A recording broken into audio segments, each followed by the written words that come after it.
Assalamualaikum warahmatullahi wabarakatuh. Ya, baik, kita akan masuk ke sesi yang terakhir. Kita akan bahas tentang delay, ya, bahas tentang delay, dan salah satu teknis di delay itu adalah kita bicara tentang service culture, ya, bicara tentang service culture. Nah, ini waktunya sudah, saya kira kemarin awalnya nih Pak Hendrik cuma minta 1 hari, nah tadi saya bilang mau 1 hari bisa enggak gitu ya. 2 hari, ternyata 2 hari juga belum cukup gitu ya. Kalau kita bicara TikTok marketing harusnya materinya 1 hari khusus bahas TikTok gitu ya sama Saiful.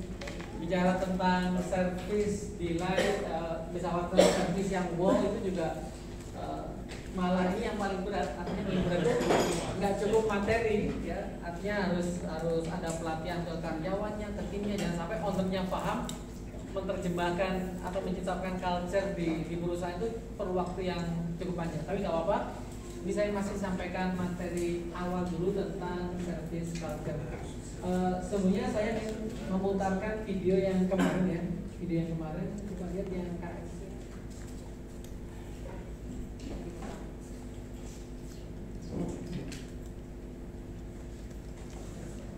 Ya, kita lihat video ini.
Ya, kita lihat pelanggan yang terdelay ya.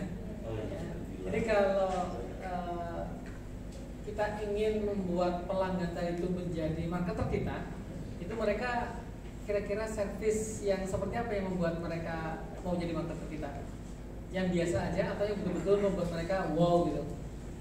Wow. Dan ini dia tadi customer KFC itu dia mau banget ketika melihat pelayanan yang seperti itu. Nah, cuma permasalahannya pelayanan seperti itu tadi dia dapatkan hanya dari satu waiters atau satu karyawan. Ketika dia pindah ke resto yang lain, KFC yang lain, dia nggak mendapatkan service itu. Atau ketika dia kembali ke resto itu, tapi pas karyawan tadi cuti, dia nggak mendapatkan service seperti itu. Nah, service yang dilakukan sama waitersnya KFC tadi itu adalah service yang wow. Karena apa?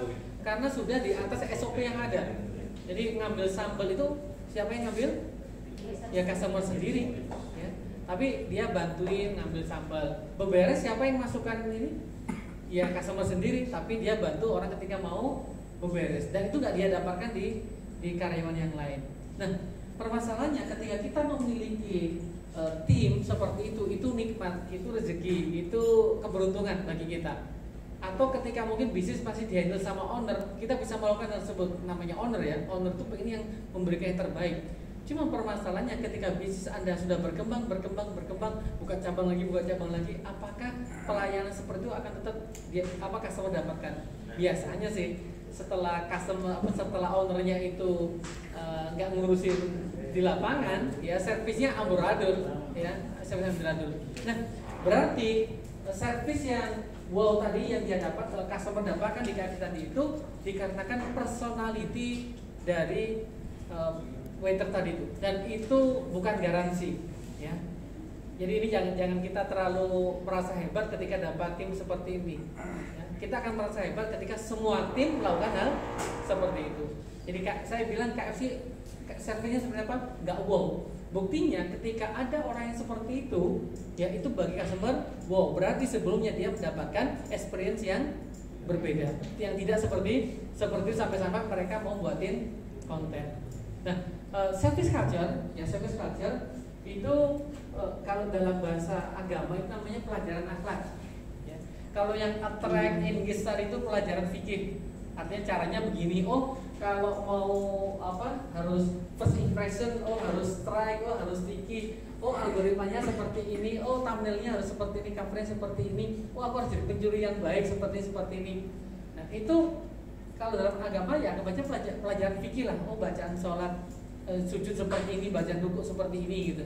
Nah tetapi service culture dilihat ini bukan pelajaran fikih, ini pelajaran akhlak. Dan itu berat banget. Ya, orang tahu jadi orang yang pemaaf. Belum tentu bisa maafin orang gitu ya. Oh harus sabar. Oh, belum tentu orang bisa sabar. Kiai pun ustadz belum tentu bisa sabar gitu. Oh orang nggak boleh iri hati. Jangan salah. Ustadz tuh kadang bisa jadi irinya lebih gede gitu. Ini akhlak, ini berat. Ini bukan tataran pengetahuan penulis, tapi tataran hati. Nah, bagaimana membuat tim kita, perusahaan kita, semua memiliki kekuatan hati ini kan berat. Ya, makanya di dalam value marketing dari awal kemarin kita dapat paten ini, kekuatan value marketing itu adalah brand generosity. Brand yang generous, brand yang tulus, brand yang baik. Ketika kita buat personal branding, itu juga personal branding yang baik, yang generous, yang memberi value bagi orang lain gitu ya. Ketika kita bikin konten kita juga generous, ngasih informasi, ngasih hiburan, bikin orang ketawa, bikin orang senyum-senyum sendiri, itu generous. Nah, sama juga di Diles nanti, ya. Tim kita harus betul-betul bagaimana dengan tulusnya itu melayani customer dan membahagiakan customer dengan ikhlas. Oke, next. Nah, kenapa sih harus dengan service culture? Karena nggak bisa sendirian. Yang pertama, yang kedua, karena nggak harus business owner yang selalu tampil itu. Makanya diperlukan culture, diperlukan budaya. Sama seperti kemarin saya ceritakan TKW kita yang ada di Hong Kong, yang tiap minggu mereka jalan-jalan ke Taman Victoria, ya, itu mereka akan tertib sekali untuk membuang sampah. Tapi ketika mereka sudah kembali ke Stadion Mato Angin, udah lempar sampah kemana-mana gitu ya. Karena budayanya beda di Hong Kong sama di Indonesia. Jadi dan kita jadi di service culture kita menciptakan environment, kita menciptakan lingkungan, ya kita membrainwashing tim kita supaya dia benar-benar selaras dengan misi value marketing menjadi brand yang generosity. Ini yang dilakukan sama Zappos. Ya, Zappos sebuah perusahaan retail sepatu. Jadi kalau boleh bilang sih watermelon yang ingin saya bangun di watermelon, next saya ingin buat watermelon itu sekelas Zappos itu. Ya keinginan ya, walaupun jauh banget. Nah, Zappos itu adalah perusahaan yang dia itu berorientasi pada culture, pada budaya. Jadi bagaimana membahagiakan customernya dan sebagainya, termasuk bagaimana membahagiakan timnya. Karena budaya namanya budaya ya, lingkungan itu kalau sesama tim saling menilai, sesama tim saling membantu, maka akan ke bawah juga ke customer gitu ya. Jadi kenapa harus service culture? Ya nggak bisa kalau nggak pakai service culture. Yang ada nanti cuma fake service. Selamat datang di mana, selamat belanja, silakan. Itu ngomong sambil begini. Ya.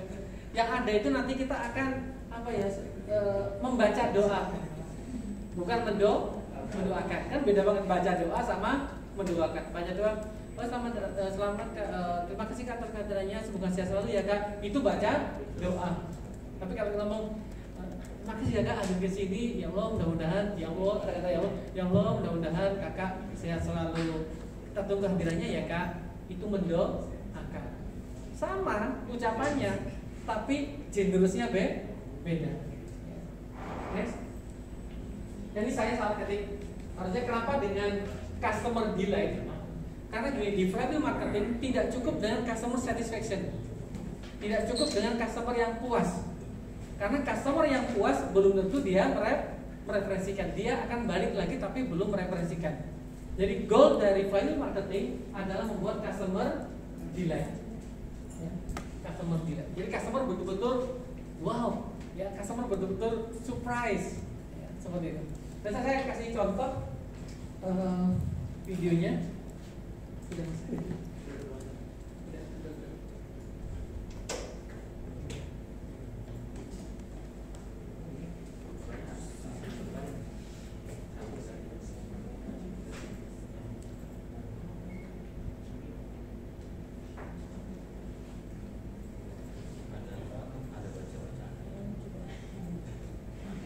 Ini nggak tahu gambarnya nggak miring ya, saya nggak tahu. Coba nanti sebelum saya nggak apa-apa deh, yang penting tahu isinya.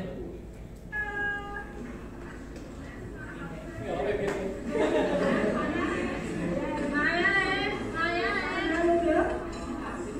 Mas Saiful.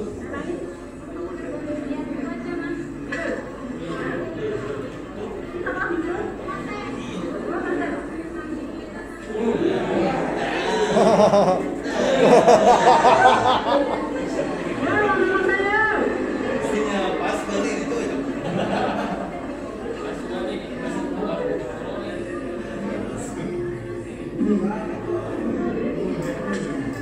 Iya, unik. Pada soyo, sarangin.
Ini doa si Mbak ya.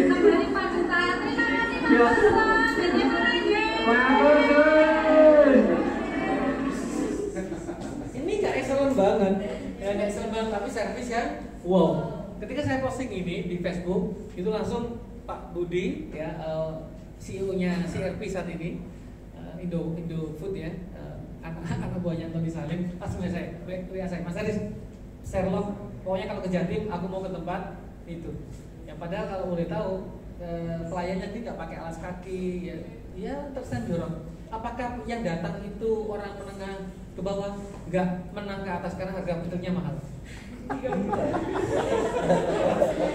Tapi wow gitu ya, tapi wow, ya tapi wow. Nah, lanjut. Nah, apa yang maksud dengan servis? Ya, servis itu adalah mengambil tindakan, ya, untuk menciptakan create value for others, untuk menciptakan value bagi orang lain. Ini namanya servis. Jadi kata kuncinya, servis itu mengambil tindakan. Namanya ngambil tindakan itu pasti waktu aktif, aktif, ya. Ada pembeli kita datang, terus kita lewat, waitersnya kita lewat, dia kesini ya, saya kesana, waitersnya lewat ya. Memang nggak ada apa-apa, nggak aktif sama sekali, nggak ada sapaan, nggak ada apa, sibuk dengan kerjanya sendiri dan sebagainya. Nah itu berarti belum servis yang bagus itu. Dan menciptakan value bagi orang lain, menciptakan kesan bagi orang lain. Jangan sampai saya kemarin bawa makanan, menyuguhkan makanan.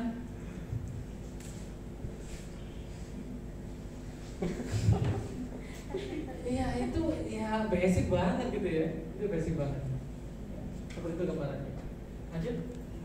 Nah, kenapa sih harus orang lain? Kenapa kita berpikir orang lain? Karena, next. Karena kita akan mendapatkan sesuatu yang semakin besar dari orang lain. Karena kita akan mendapatkan money dari orang lain, mendapatkan uang dari orang lain. Itu gambarannya.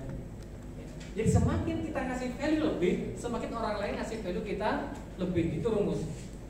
Jadi mindset yang nggak generous, yang pelit, yang macam-macam itu, yang bakhil, kikir dengan customer itu hilangkan. biasanya kita, ini mindset yang keliru, ya, kita tidak sayang untuk mendatangkan new customer. Udah bikin promo ini, begini ini, namanya promo kan sebenarnya menghilangkan margin kan, ya, ada biaya marketing di sana, tapi kita pelit kepada existing customer. Coba mindsetnya dirubah. Bagaimana kita lebih memberikan value, memberikan lebih kepada existing customer. Daripada diskon 10% dan itu pun nggak menarik, mending anggaran diskon 10% itu kita berikan value untuk orang lain. Ya. Ada teman di Pak Anton di kemarin ikut box sama Mas Asbar ya, di online kemarin di orang Solo, dia punya bengkel. Ya saya bilang, Pak Aris, dilihatnya seperti apa? Ya sudah, ya datang ganti mesin dan lain sebagainya, dilihat aja. Ya kalau kasih Nescafe, ngasih minuman, ngasih kue itu biasa. Ini ngasih Indomie, harganya kan mahal nggak? Enggak, Indomie paling 2.000 sama telur 1.000, tapi experience-nya dapat. Jadi orang lagi nunggu ganti mesin dan sebagainya, datangin ya dengan komunikasi yang baik, ya Pak, kami ada free Indomie kalau mau Bapak mau pesan apa? Indomie rasa ayam bawang, atau Indomie goreng atau Indomie ini? Oh iya ini Pak, pakai telur atau enggak Pak? Ini pakai cabenya atau enggak? Jadi dibuat experience supaya terjadi komunikasi. Padahal Indomie sama telur biasanya HPP-nya 3.000, tapi 3.000 itu betul-betul bisa mendelay customer. Dan experience itu other offering-nya nggak dia dapat di tempat lain, dia hanya dapat di bengkel tersebut. Wow nggak? Wow. Modal 3.000. Ini biaya marketing memang, ya, biaya marketing. Jadi ketika kita semakin memberikan sesuatu kepada orang lain, value kepada orang lain, orang akan mendapatkan yang lebih banyak dari kita. Ya, lanjut.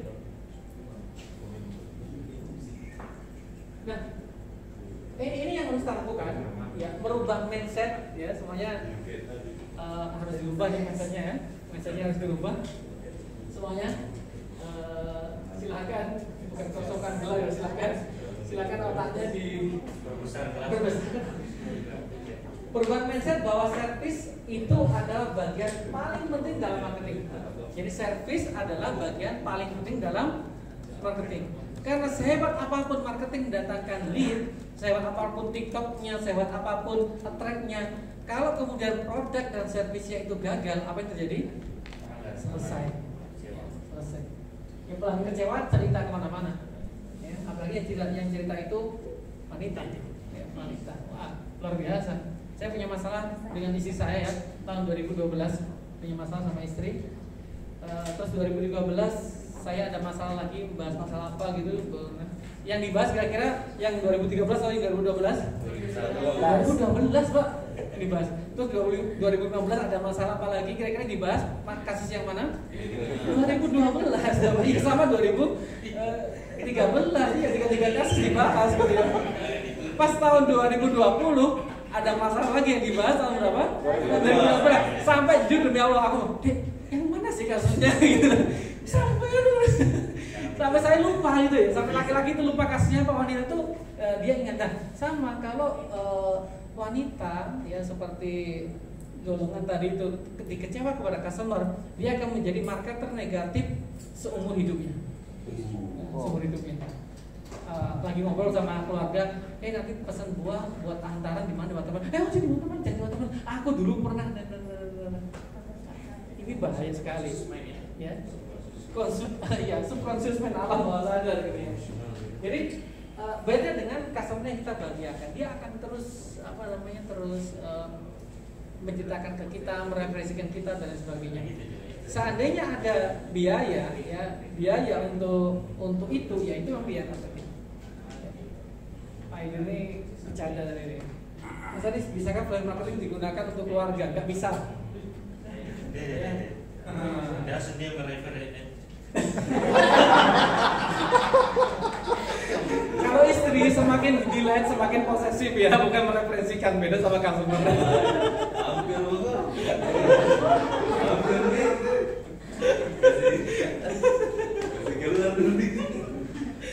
Keceplotan ya. Jadi bercanda-bercanda. Intinya apa? Kita harus membuat customer itu mereferensikan. Ya. Saya kan sering bercanda sama istri. Istrinya semakin tak dilihat kok semakin posesif, semakin monopoli gitu ya. Coba mereferensikan kayak mulai marketing gitu. Ternyata nggak berlaku ya. Nah, jadi ini mindset lagi bahwa kalau dulu mindset lama marketing itu mendatangkan customer, operasional membuat customer balik kembali. Itu mindset lama. Mindset baru ya, marketing mendatangkan customer, operasional service membuat customer ini mendatangkan customer lagi. Itu mindset barunya. Jadi betul-betul harus di level wow. Dan service kalau di metode yang lama itu tidak masuk bagian dari marketing. Sedangkan di flywheel service bagian dari marketing. Walaupun yang mengerjakan tim operasional, tapi desain service harus dari marketing. Kan tujuannya bikin orang wow menjadi marketer. Ya. Jadi setiap mindset kita, setiap ada customer datang ke bisnis kita, gimana cara jadi marketer, gimana cara jadi marketer, itu mindsetnya. Oke, lanjut.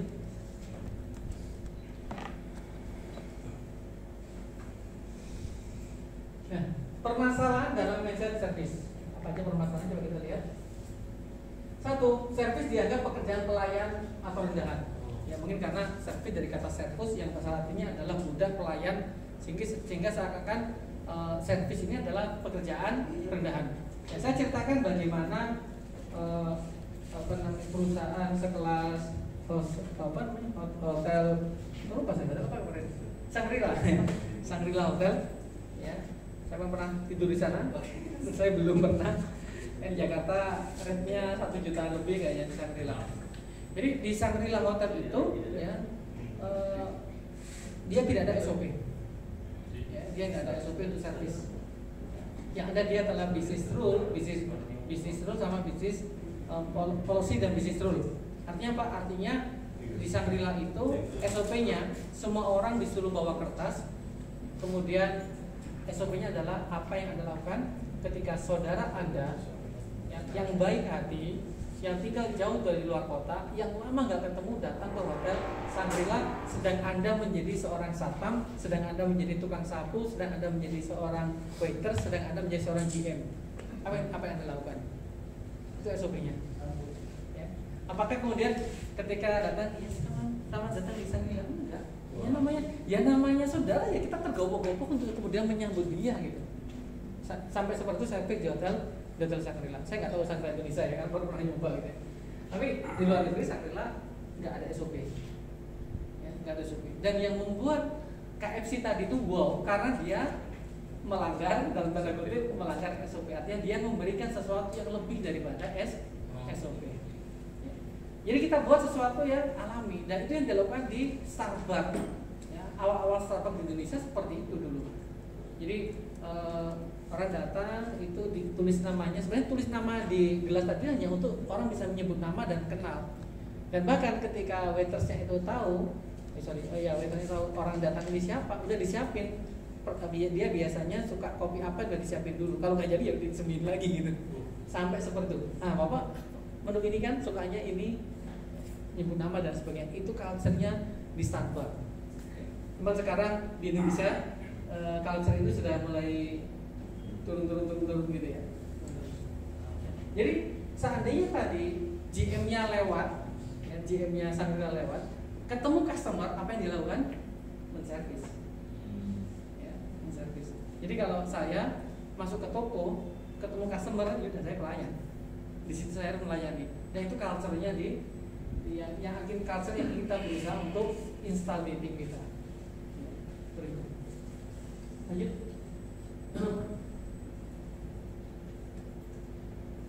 Yang kedua, ya, service tidak terpetakan dengan baik. Contohnya, kita datain karyawan nih, ini level UKM ya, datain karyawan. Habis itu karyawannya ya dikasih, oh nanti kerjanya begini ya deh, gini. Oke, nanti kamu ikuti temanmu. Udah akhirnya dia ngikutin temennya. Ya, nanti ada karyawan lagi juga gitu, nggak pernah kita latih, nggak pernah kita kasih produk knowledge, nggak pernah kita kasih ini itu, langsung suruh kerja sama kayak temennya. Kira-kira yang seperti itu terpetakan dengan baik atau tidak? Ya tidak. Jadi nanti betul-betul rekrutmen itu yang paling penting. Jadi kalau memang nggak sesuai dengan budaya kita, culture kita, arah tujuan bisnis kita, ya mending nggak usah. Ya. Saya ngomong teman-teman, kalau memang nggak cocok ya udah nggak usah nunggu besok hari ini resign. Itu selesai ikut bisnis nggak berani ngomong gitu. Sebelumnya perasaan sekarang habis pulang dari bisnis kepada ngomong kalau nggak cocok sama culture di Watermelon, ya out dari Watermelon. Saya nggak baper lagi, masih banyak orang yang butuh pekerjaan, gitu ya. Nah, jadi service ini harus betul-betul menciptakan lingkungan yang dan itu membutuhkan revolusi service. Artinya apa? Memerlukan deklarasi nyata dari owner. Walaupun nanti secara teknis ya, mudah-mudahan waktunya sempat kita jadi macam-macam, nanti ada deklarasi service yang dibaca oleh tim, yang briefing dan sebagainya. Teknisnya ada seperti itu. Ada contohnya? Ada ya, ada nanti dari di bakso di klien saya di bakso Gerakan Mas Aziz nanti ada deklarasi servisnya. Ya. Nah, yang contohnya seperti ini. Ini kalau saya kirim ke nomor ini.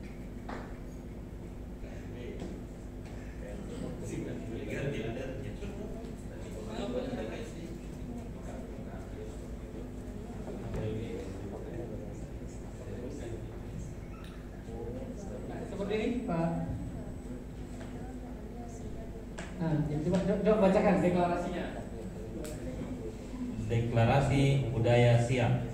Kami tim Bakso Granat Mas Aziz setiap hari siap memberikan pelayanan terbaik kepada pelanggan. Kami siap memberikan senyum terbaik kepada pelanggan. 2. Kami siap berinteraksi dengan pelanggan seperti saudara atau sahabat kami sendiri. 3. Kami siap bersikap antusias dengan penuh semangat melayani pelanggan. 4. Kami siap melayani pelanggan dengan panggil namanya. Siap kerja hari ini, siap senyum, interaksi, antusias, panggil nama. Bakso Granat Mas Aziz, berkah dunia akhirat. Jadi kalau sudah deklarasinya panggil nama, supervisor tinggal ngomong kalau melayani pembeli dengan menyebut nama nggak, atau cuma Pak, Bu saja. Harus tahu ini Pak siapa, Bu siapa. Caranya bagaimana? Ya dari nota kan bisa. Ya. Terima kasih Pak. Mohon maaf Pak, ordernya apa aja? Ya. Iya sebelumnya notanya atas nama siapa kalau Bu? Kan notanya nggak mungkin kan bohong. Ya pasti nyebut Bu Ratna, ya namanya Bu Ratna. Setelah itu baru ngomong ya Bu Ratna ini orderannya apa? Bu Ratna sampai orang ini ke kasir pun nyebut Bu Ratna, nggak boleh kata Bu atau harus Bu Ratna, harus ada namanya, dan itu menjadi deklarasi mereka. Dan itu nanti akan ada poin-poin pengukuran scoring dan sebagainya. Jadi memang saya belak-belakan ya, saya nggak punya. Saya ini apa ya, nggak pernah coaching sih. Setahun setengah ini saya kecuali BB Padut saya coaching. Di tempat lain ini saya cuma ngambil paket 3 bulan. Jadi saya ngajar, makanya saya guru les marketing. Saya cuma ngajar les saja, ngajar privat aja ke klien-klien saya selama 3 bulan. Jadi saya pakai jasa saya dampingi, track, engage, delete, saya susun materinya, diskusi sama mereka yang cocok buat bisnisnya. Biasanya cuma 3 bulan. Nah, saya cuma berani pegang klien coaching yang 1 tahun, kontrak setahun itu masih di Rola Cafe di Surabaya, Osilova di Sidoarjo. Tapi dia dibuka ya. Teman-teman semua. Terus ada juga di Yogyakarta, ya teman juga. Karena apa? Karena rata-rata mereka itu kalau saya bicara konsultan, saya konsultan namanya CX konsultan. Itu masih di Indonesia masih sangat jarang. Itu customer experience konsultan, dan biasanya bukan masalah di TikToknya, yaitu tetap ya itu bagian dari service kami ya, bikin attract, delete, attract sama TikTok marketingnya. Tapi yang paling banyak durasinya kita menghabiskan waktu untuk coachingnya itu adalah service, karena service ini berat banget, nggak betul apa ya, sampai assessment pribadi gitu. Jadi saya sampai tim klien saya itu ya saya wawancari sendiri berdua gitu ya. Saya ngomong kamu udah tahu materi tadi ya, kamu siap memberikan service level apa yang wow Pak? Wow. Kalau kamu siap sudah bikin level wow, nanti kalau ada temanmu seperti ini apa yang kamu lakukan? Kalau temumu tadi nggak melakukan servis yang kita sepakati, apa yang Anda lakukan? Kalau temu ngomporin jangan melakukan itu, apa yang Anda lakukan? Jadi satu persatu tim itu kita assessment pribadi. Sehingga apa? Sehingga mereka tidak punya scoring pribadi. Ya. Nanti kita baru breakdown ke tim supervisor untuk kemudian mengawal. Supervisor juga punya scoring sendiri. Ya, semua nanti ada skor-skornya. Itu gambarannya. Lanjut. Solusi permasalahan servis. Ini agak saya percepat ya materinya, biasanya agak panjang misalnya nggak apa. Yang pertama, mengubah mindset kuno tentang servis. Ya, di antara mindset kuno tentang servis bahwa servis itu pekerjaan operasional. Ya. Servis adalah pekerjaan rendahan. Dan saya sering ngomong, ini siapa yang di sini yang tim karyawan? Ada di sini? Banyak. Ya Mas, saya tanya Mas, bos Afgan siapa namanya? Hah? Haidir. Mbaknya bosnya siapa? Mbaknya? Haidir semua gitu.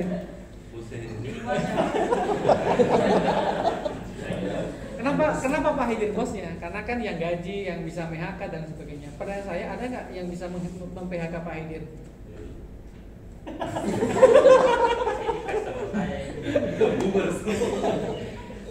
Yang bisa mem-PHK owner adalah customer.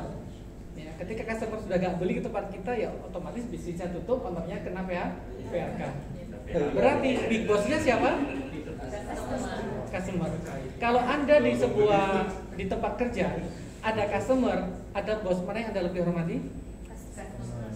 Customer. Jika ada masalah antara perusahaan dengan customer, siapa yang Anda bela?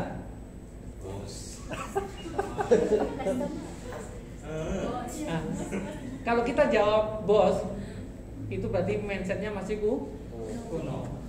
Mindset baru bahwa customer first. Jadi kalau ada masalah dengan perusahaan, dia harus belain customer daripada belain perusahaan. Ketika dia belain perusahaan, customer sesungguhnya dia belain perusahaan. Karena apa? Perusahaan jadi tahu sisi kelemahannya, dan perusahaan kemudian bagaimana membuat perbaikan-perbaikan yang membuat biar customer bahagia. Ini mindset ya, ini mindset banget. Itu yang ya saya berat banget untuk melakukan itu. Tapi saya tiap hari meeting sama tim HO saya. Gimana service, gimana customer. Jadi yang meeting yang dibicarain itu customer gitu ya. Customer. Lanjut. Yang tadi ya, mengubah mindset kuno tentang service. Selanjutnya ya. Menggunakan metodologi dan konsep servis yang tepat. Jadi memang ada metodologinya. Nanti pengukuran level servis kita, nanti kita menggunakan Net Promoter Score, kita harus menggunakan NPS. Bagaimana cara mengambil data NPS oleh kasir ke customer. Jadi bukan model kayak survei dan sebagainya yang membuat orang ngisinya seenaknya. Tapi betul-betul tadi itu dilakukan dengan baik ya, mendeliver wawancaranya dengan baik, dan dia nggak merasa sedang kena survei. Seperti itu. Lanjut. Yang ketiga, menjalankan servis dengan antusias dan dengan semangat kebersamaan. Jadi biasanya saya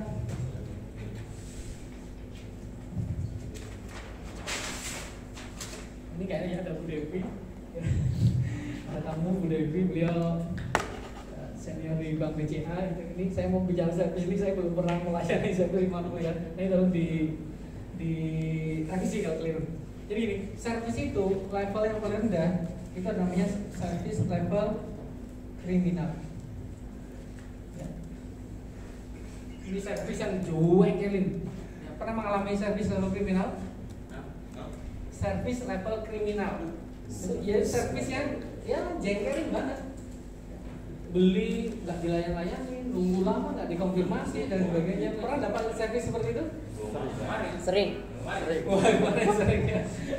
Nah, level yang kedua ya, level yang kedua itu level coba ya, saya mau memperagakan tangan ya. Coba tangannya seperti ini. Ya. Coba kita bilang kriminal gitu. Kriminal. Ya, itu level yang jengkelin gitu ya. Kalau servis yang basic ya, itu tangannya beda lagi, tangannya begini aja. Nanti coba gini. Basic. Ya udah B aja ya. Jadi levelnya basic ya. Saya datang ke toko kelontong, Pak saya mau beli sabun mandi. Ya ini 6.000 mas. Ya, siap. Basic. Saya cuma dapat apa yang saya butuhkan, tapi saya nggak dapat value, nggak dapat macam-macam dan sebagainya. Itu basic. Ya. Yang ketiga itu expected. Apa expected? Ya. Expected itu sesuai ekspektasi. Ya oke lah. Ya kayak kita masuk ke Indomaret, Alfamart atau beberapa resto dan sebagainya. Kita sesuai dengan ekspektasi. Artinya kita paham ekspektasi. Oh nanti kalau di sana paling aku digini. Pertanyaan apakah sesuai dengan keinginan saya? Enggak mesti. Ya cuman kita ya oke lah, wis api lah, bagus lah, gitu ya, udah tertata lah. Ya selamat datang di laundry ini, ya silakan gitu ya. Gitu. Tapi itu bukan sesuatu yang saya inginkan. Saya masuk ke Alfamart, saya masuk ke Indomaret, pingin saya kalau saya cari barang itu dikasih tahu. Tapi ketika saya nemukan nyari barang nggak tahu, terus kemudian saya kalau aku tanya orangnya pasti dilayani. Betul, saya tanya dilayani. Iya pak, barang ada di sini pak, silakan. Oh iya, silakan ya. Itu berarti expected, sesuai dengan ekspektasi kita. Ya. Sesuai dengan ekspektasi kita. Jadi expected ini, ya tangannya coba gini. Ya, expected. Ya sesuai dengan ekspektasi gitu ya. Ya lumayan lah daripada basic. Sebenarnya basic. Ya. Yang berikutnya adalah desire. Saya itu pronunciation saya itu jelek ya. Saya nggak bisa bahasa Inggris aktif. Ya. Jadi gini ya. Desire. Ini baca gimana sih teman? Desire. Ya, desire. Cocok dengan apa yang ingin aku inginkan. Ini service excellent. Aku pengen ini, dia pengen, dia juga melakukan ini. Oh pengennya kalau makan di Kingfish nanti aku diginikan. Dan ternyata timnya Kingfish bisa melakukan itu. Dia melakukan ini. Itu levelnya level desire. Ya. Desire itu ya kita agak nyantai lah ya, kayak duduk di kursi bagian tengah di mobil, di taksi gitu, sendirian sambil gini kursi. Desire, coba. Desire, happy kan desire. Pertanyaannya, apakah orang yang desired ini, level customer desired ini dia akan balik lagi? Mungkin balik lagi. Apakah akan mereferensikan? Belum tentu. Apalagi kalau kompetitor bisa memberikan value yang lebih. Maka kita perlu level di atas ini, yaitu level yang wow atau surprising atau wow. Gampang diingat wow aja. Nah, gerakan tangan seperti ini. Coba. Wow. Ya, wow. Saya pernah mendapatkan servis yang wow seperti ini ya di ID Law. Coba kita lihat videonya. Ini saya sendiri yang ambil gambarnya.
Jadi servis, saya bilang servis yang wow. Saya merasa wow di Hadila itu wow, dan semuanya ketawa. Saya lihat meja yang lain juga penuh ketawa, ceria dan sebagainya. Ya, udah lupa tuh harganya berapa. Seperti itu, lupa bayarnya berapa. Gak terlalu mahal juga sih Hadila. Karena saya bukan yang ditraktir teman, ditraktir klien. Ya, itu servis yang gimana? Wow, coba. Wow. Ya. Sebelum saya ke level yang berikutnya, kira-kira jujur brutal, timnya Pak Asbar di level mana? Wow. Wow, alam saat ini. Wow, besi.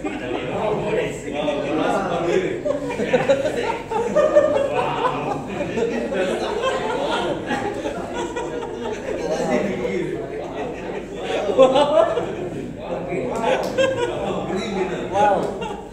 Ya, jujur ya. Mas Umar, kira-kira sampai bisa di level mana servisnya?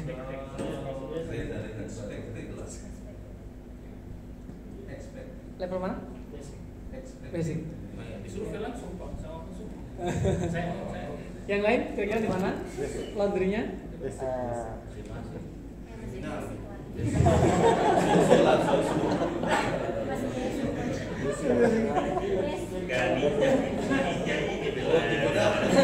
Biasanya saya ngomong ketika ngisi materi ini, kalau ketika in-house training ya, coaching di klien, saya ngomong satu persatu ke semua timnya.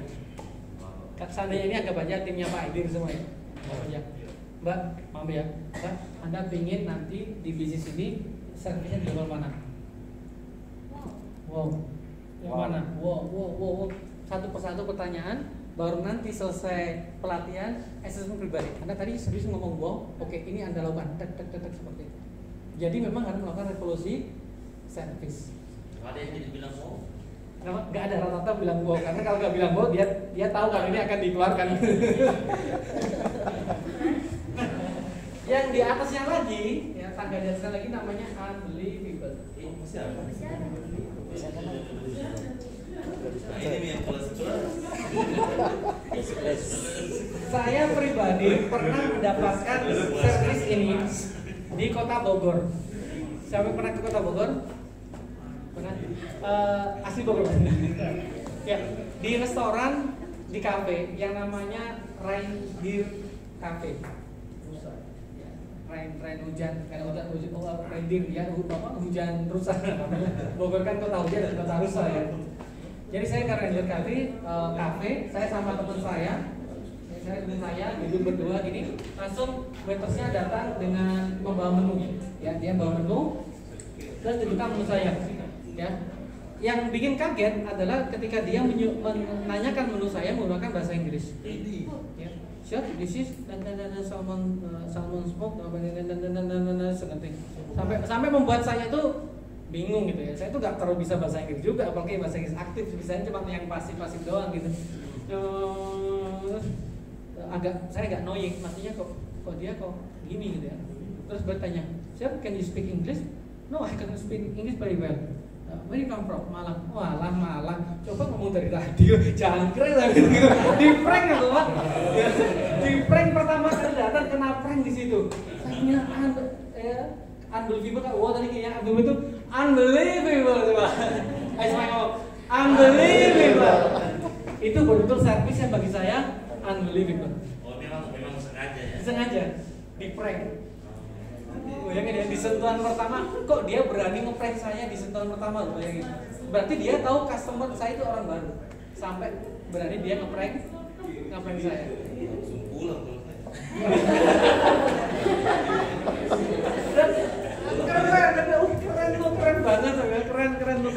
Keren deh. Ya, baru pertama kali ini saya mendapatkan servis yang keren seperti ini.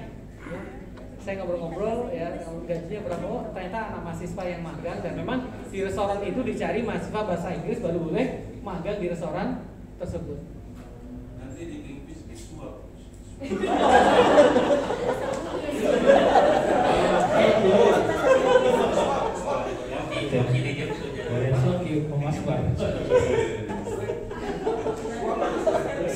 Beda. Oke, itu gambarannya ya, coba Mas file yang berikutnya. Mutu lagi. Ini terima kasih ya, selesai ya. Ini terima kasih tangan dulu. Maaf,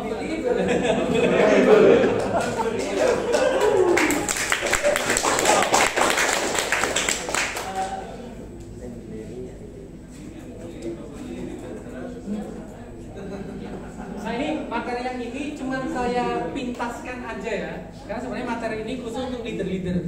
Jadi biasanya kalau yang ini untuk business owner dan untuk leader. Ya. Lanjut ya. Yang pertama, deklarasi lainnya sebagai peran utama. Ini tugasnya apa? Business owner. Dia harus mengumpulkan semua timnya, ya, dan dia mendeklarasikan mulai hari ini Kingfish harus melakukan revolusi service. Dia bisa nggak?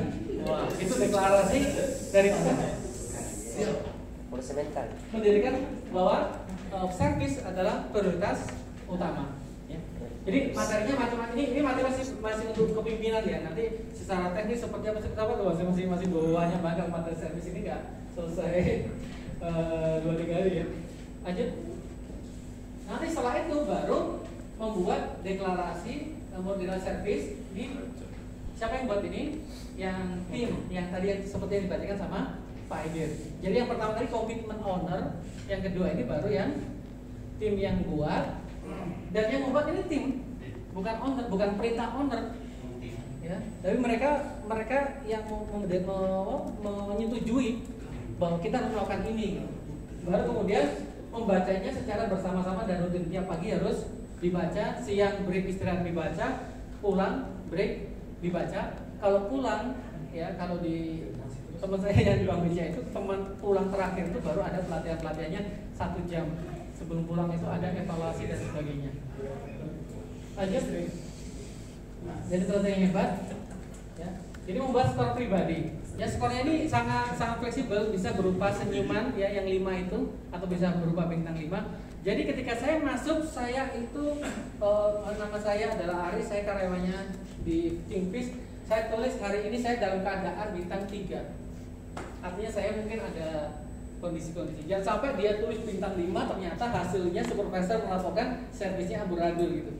Jadi setiap pribadi dia membuat skor masing-masing. Dan dia membuat komitmen untuk menjaga skornya itu.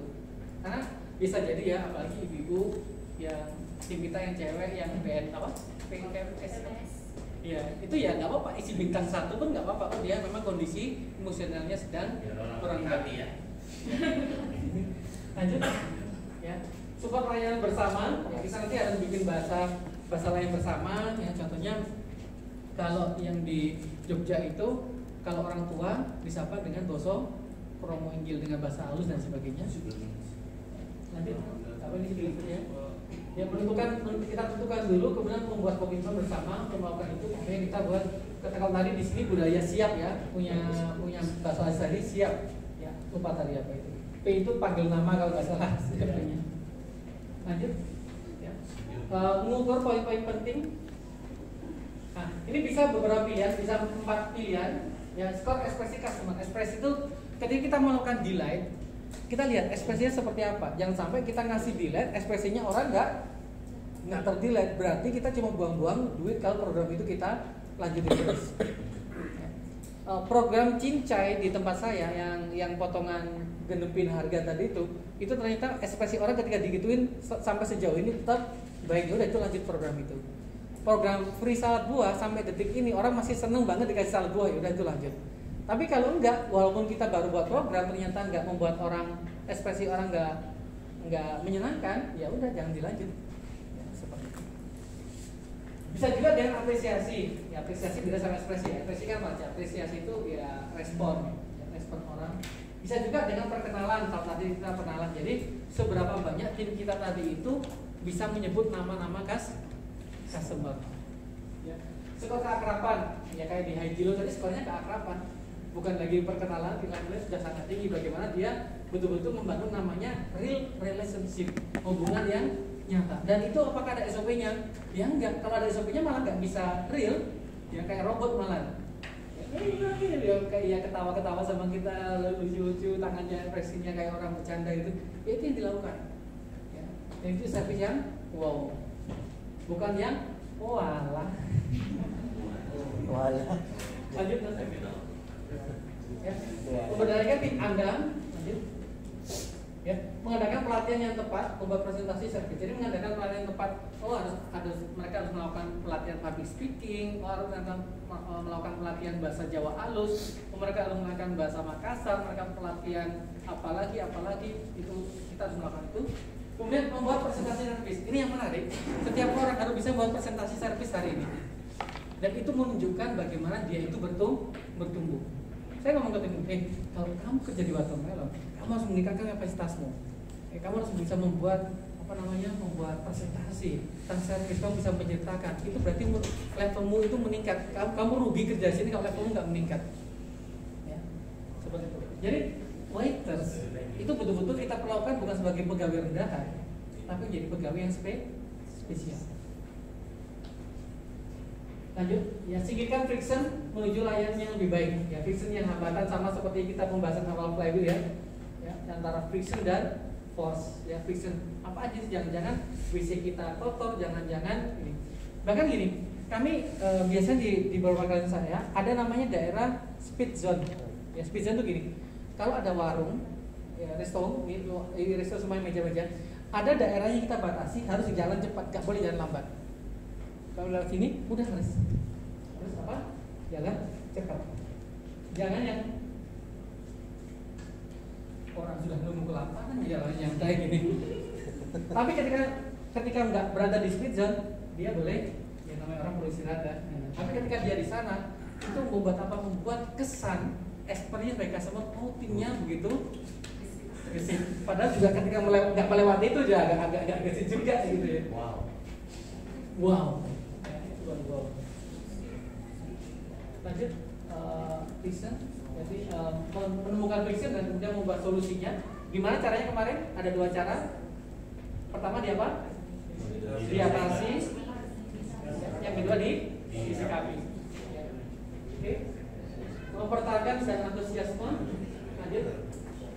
Penghargaan servis. Jadi ada kita kasih hadiah untuk yang servisnya bagus, kita kasih menjadi employee of the month atau apalah istilahnya, dan dia dikasih hadiah, ya dikasih bonus. Langkah pertama kemarin ketika saya hendak melakukan revolusi service, saya menaikkan gaji mereka. Hari ini saya tingkatkan gaji Anda, tapi syaratnya deng. Ya, mereka senang pertama dapat kepala toko harus gini. Ternyata SOP-nya hari Minggu kepala toko rapat khusus untuk membahas ini. Ya mereka mau aja untuk kita memang melakukan perubahan revolusi service. Ya. Kita melakukan evaluasi service. Terima kasih. Ternyata ya baik teman-teman, mohon maaf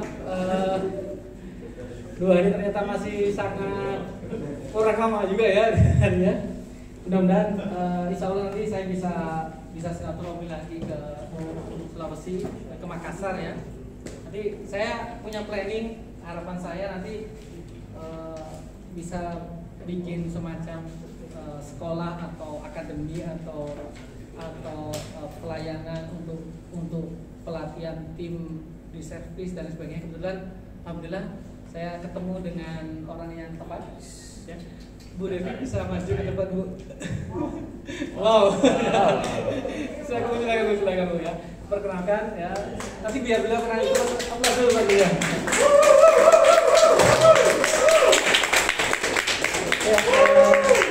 Ya, sebagai pengantar, saya memang memakai layanan consulting dan sebagainya itu ketika sudah ada partner gitu ya di sebuah daerah, karena kalau enggak nanti karena servis ini kan nggak bisa sebulan sekali ketemu gitu, atau nggak bisa dengan Zoom meeting, itu harus betul-betul interaksi, karena memang ngajari servis ini sesuatu yang sangat berat ya, karena servis ini kan akhlak ya, bukan pikir tadi itu. Nah ini saya kenalkan dengan beliau, mungkin beliau sedikit mungkin senior saya sebenarnya bicara tentang servis, monggo silakan.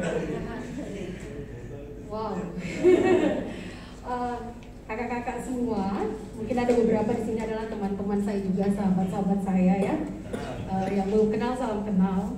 Experience untuk training coach dan consulting ini sebenarnya saya udah jalankan dari 16 tahun yang lalu. Experience-nya kebanyakan di perbankan dan juga beberapa perusahaan instansi gitu. Background saya sebenarnya dari awal adalah selling, menjual, karena kita tidak bisa menyentuh customer ketika kita tidak menjadi pelakunya. Saya menjalankan itu kurang lebih, saya bergerak di perbankan kurang lebih 20 tahun. Kemudian Sekarang ini dulu sebagai selling, jadi kita harus tahu nih akarnya di mana customer tersebut. Sangat interest sekali untuk ngomong tentang service, inovasi, sales and marketing. Apalagi di perbankan, basicnya di BCA Bank Jakarta tepatnya. 2 tahun saya sudah masuk lagi ke Makassar. 2 tahun ketemu sama Kak Reza itu hari ya. Kak Fakih juga teman saya, Kak Asbar, dan lain-lain sebagainya. Saya masuk di Makassar, kenapa? Karena Sulampua itu adalah region yang harus kita angkat dalam people development. Jadi tujuan saya sangat jelas, saya tidak mau lagi untuk touch customer, tapi saya ingin memberikan teman-teman semuanya untuk develop kita punya culture di Sulampua gitu. Kita tidak lagi tertinggal, tapi menyemarkan dengan budaya-budaya luar itu adalah goal saya untuk berada di Makassar. So, lepas nggak pekerjaan yang di Jakarta yang saya sudah merasa di zona nyaman? Yes. Kenapa? Karena goalnya lebih besar daripada saya sekedar bekerja di company orang. Lalu di sini saya fokus kemana? Saya fokus ke UMKM. Untuk itu saya tetap menjadi trainer untuk mendedikasikan saya di trainer beberapa perbankan, dan alhamdulillah masuk di Dekranasda, dan alhamdulillahnya lagi kemarin baru aja dikukuhkan oleh Kementerian UMKM dan Koperasi untuk menjadi konsultan UMKM Sulawesi Selatan.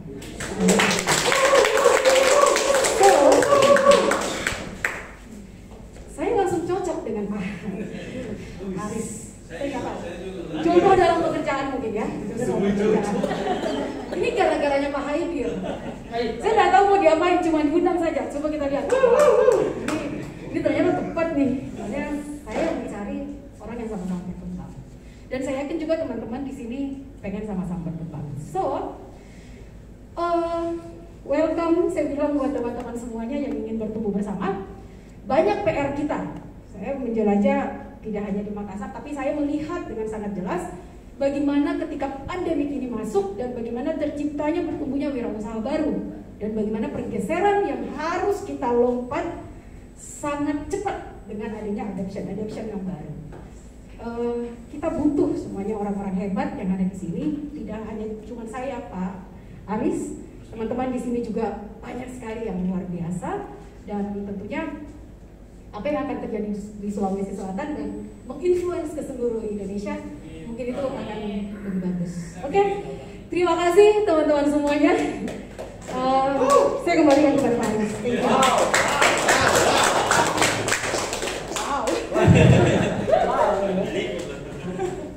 Jadi ingat pokoknya sekarang pulang wow apa lagi ya, wow produk masih pusing, wow service tambah pusing lagi, wow marketing tambah pusing lagi, soal gitu ya, nggak usah jangan sampai seperti itu ya, jangan sampai nyerah. Baik teman-teman, kalau kita sesuai dengan judul dari workshop kita ya, bukan ini judulnya.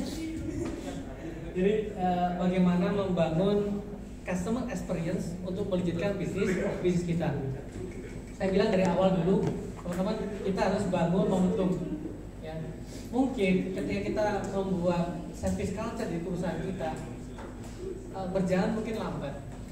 Kenapa sih banyak banget perusahaan investor dan sebagainya pengen saya buka watermelon di Jogja, di Surabaya, di Palembang, di mana-mana, di mana saya di Jabodetabek gitu kan. Tapi saya belum saatnya. Culture saya belum terbentuk. Ya. Saya membangun momentum itu dan saya yakin setahun ke depan momentum itu akan dapat. Ya, sama seperti bisnisnya teman-teman.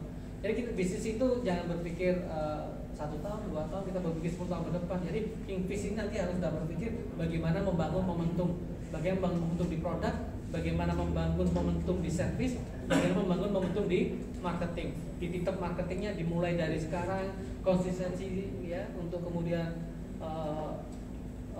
membangun akunnya dan sebagainya, marketingnya dan sebagainya. Ya. Baik, mungkin itu yang dapat saya sampaikan. Saya terima kasih banget, terutama kepada Pak Haidir yang telah menyulap in-house training di perusahaan beliau jadi workshop 2 hari seperti ini.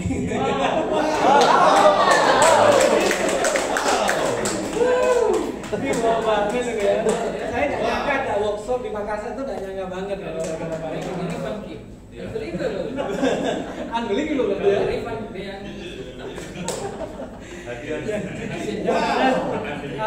Terus next saya minta panitia untuk membuat grup grup alumni alumni. Nanti kita bisa ngobrol-ngobrol, sharing-sharing di sana tentang kalau kita bicara value marketing kan nggak ngomong cuma service doang kan.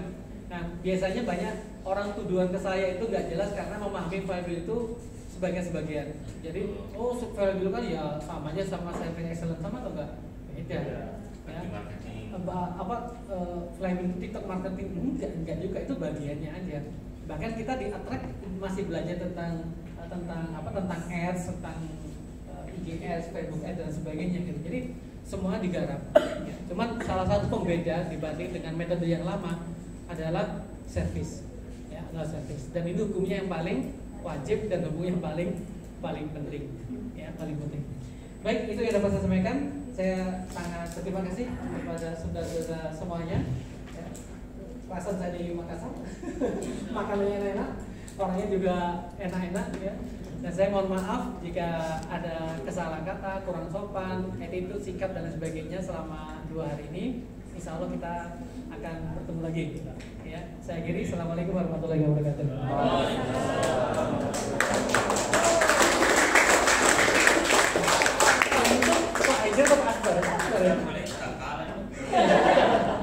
Sekarang kan sudah kena flywheel dari peserta menjadi MC gitu.